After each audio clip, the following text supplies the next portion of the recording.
Today we're going to find the world's most unlucky country. Earthquakes, tornadoes, invasions, crippling poverty. The countries on this list constantly suffer from bad luck in different ways. And the winner, or maybe loser, is probably not the country you're thinking of. Our first candidate is a country that might actually seem like a lucky country, and maybe it is, to an untrained eye. But ivorography, you say. How can Japan be unlucky if it has cool futuristic trains that go vroom vroom? Because it suffered an atomic bombing that went boom boom. But not only that, Japan's geography also sucks. The country sits on the Pacific Ring of Fire, a somewhat ring-looking shape around the Pacific Ocean that contains the majority of the world's volcanoes. And it gets even worse, because 90% of the world's earthquakes happen here as well. On a random day in 2011, nature decided to unleash a massive earthquake that triggered a tsunami, which led to the second biggest nuclear accident ever after Chernobyl. And just like a salesman that won't take no for an answer, Japan gets very regular visits from typhoons. Hey, it's me again. Hey, let me in.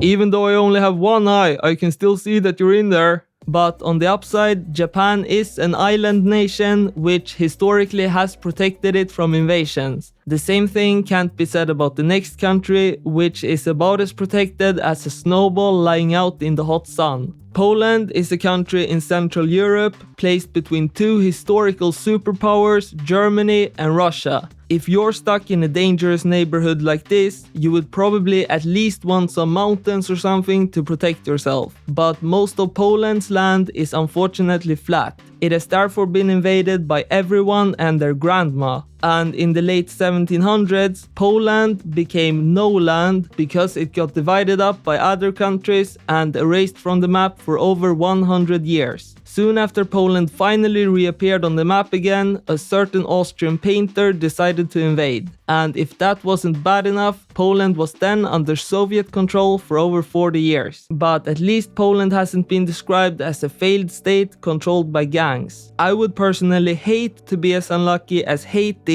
because Haiti is unlucky in many different ways. Haiti has, just like Japan, a problem with natural disasters. In 2010, a massive earthquake hit Haiti and absolutely devastated the country. Since Haiti is the poorest country in North America, most buildings and houses are poorly constructed and probably not much more resistant to earthquakes than the structure to my side. Haiti was a colony of France, and the French didn't treat the Haitians very nicely. But in the colony there were a lot of Haitians and not very many French, so eventually the Haitians realized that, wait a minute, we should revolt.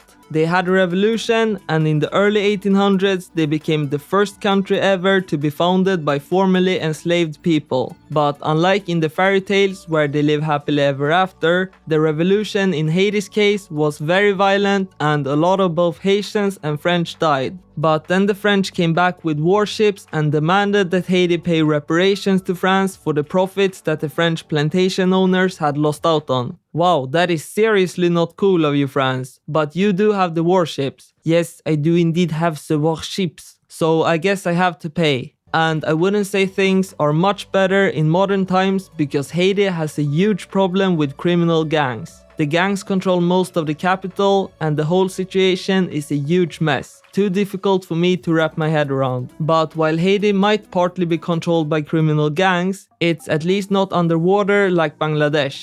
Okay, maybe Bangladesh isn't underwater all the time, but it is a low-lying country close to a river delta, which makes it very prone to flooding. But ivorography, isn't the Netherlands also very prone to flooding? Yes, but the Netherlands is a richer country, so it has more sophisticated flood defense systems. Ooh, sophisticated. Bangladesh isn't as fortunate. During the monsoon season, it's common for floods to displace many people, but Bangladesh has at least not had a recent history of wars. The same thing can't be said for Sudan and South Sudan. Yes, we got two countries at the price of one, so make sure to subscribe. Sudan and South Sudan used to both be the same country, and they were Africa's largest country. Yes, take that, Algeria, you suck. The north of Sudan, which is still called Sudan, is majority Arab and Muslim, and the south, what is now South Sudan, is majority Christian and animist.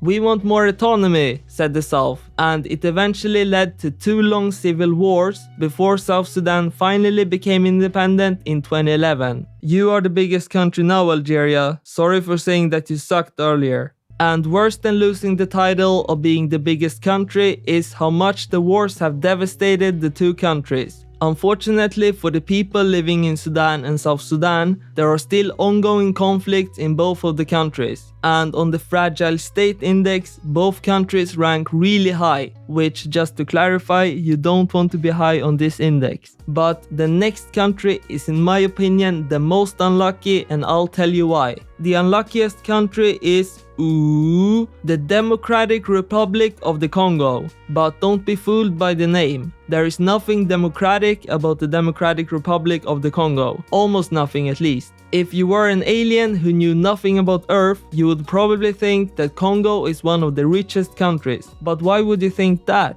Because Congo has a ton of natural resources. Gold, diamonds, copper, cobalt. DR Congo has it all. But these resources have not been a blessing for Congo. They have been a curse, bringing nothing but conflict, corruption, and suffering. During colonial times, the European powers held a conference to divide up the African countries among themselves. Okay guys, who wants the resource-rich part in the middle? Me, me, me, me, me, me, me, me, me, me, me, me, me. So everyone wants it.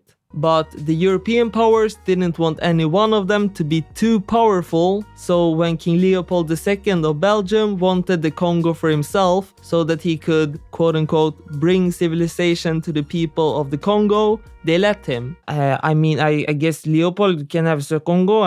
What's the worst that can happen? Unfortunately for the Congolese, Leopold was a total psychopath. He set up a system to take as much wealth as possible from the Congo, and when a person didn't produce their quota of rubber, which was the hot commodity at the time, they got their freaking hand cut off. When the other European countries learned about the insane things Leopold was doing in the Congo, they rightfully protested, and eventually Belgium took over the colony instead of Leopold himself. The Belgian rule was less violent than Leopold's rule, so it didn't suck as much, but it still definitely sucked. There were a lot of things that were critically lacking in the Congo under Belgian rule, like roads, schools, and hospitals. You would think that a country called Dr. Congo would have a lot of hospitals, but apparently not. Also, since the Congolese were treated as second-class citizens, no one had any experience running a country when DR Congo became independent. So even though Congo was finally free, most people's lives didn't improve.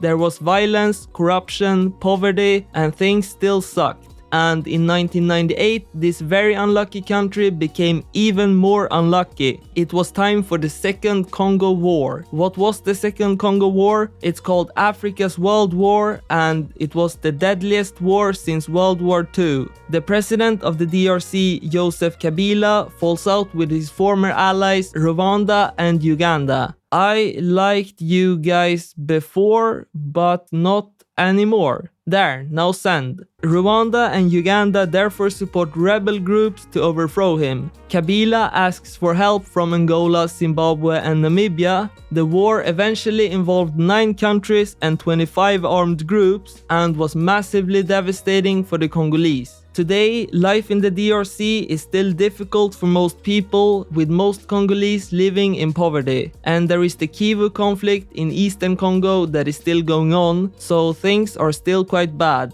With a lot of resources and a young and growing population, maybe the Democratic Republic of the Congo can one day become more prosperous, but as of now, it is the most unlucky country.